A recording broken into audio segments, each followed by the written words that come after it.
కార్యకర్తలు కూడా రాత్రింబాలు కష్టపడరండి. మా కార్యకర్తల కష్టం చూస్తే అయితే నాకు బాధ అనిపిస్తాయి. ప్రజలైతే కార్యకర్తలు 2 రోజుల బట్టి భోజనం లేకుండా 10,000 మంది కార్యకర్తలు వచ్చి రాత్రింబాలు కష్టపడ్డారు నా కోసం. నేను ఏం చెప్పాలి, ఏంటైనా చెప్పాలి, ఎట్లా ఇంత విరుద్ధంగా చేస్తా అంటే రాజకీయాలలో నేను ఉండాలా పోవాలా నాకైతే బాధ ఉంటుంది. దయచేసి ఏంది ఈ దౌర్జన్యం? పోలీసు వాళ్ళు కూడా దయచేసి ఇట్లా చేయటం కూడా మంచిది కాదు.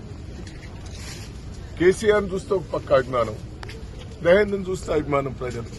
కానీ ఇంత అరాచకాలు చూస్తుంటే నాకైతే ఏమన్నా చెప్పండి, నా కార్యకర్తలకు ఏం జవాబు చెప్పుకోవాలి, కార్యకర్తలకు నేను ఏం జవాబు చెప్పాలి?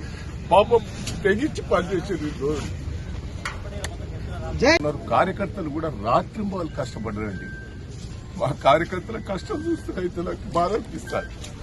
ప్రజలైతే కార్యకర్తలు 2 రోజుల బట్టి భోజనం లేకుండా 10,000 మంది కార్యకర్తలు వచ్చి రాత్రింబాలు కష్టపడ్డారు నా కోసం.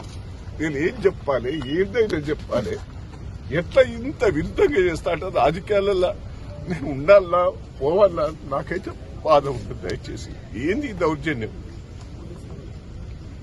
పోలీసు వాళ్ళు కూడా దయచేసి ఇట్లా చేయటం కూడా మంచిది కాదు. కేసీఆర్ చూస్తే ఒక పక్క అభిమానం, దయానందం చూస్తే అభిమానం ప్రజలు.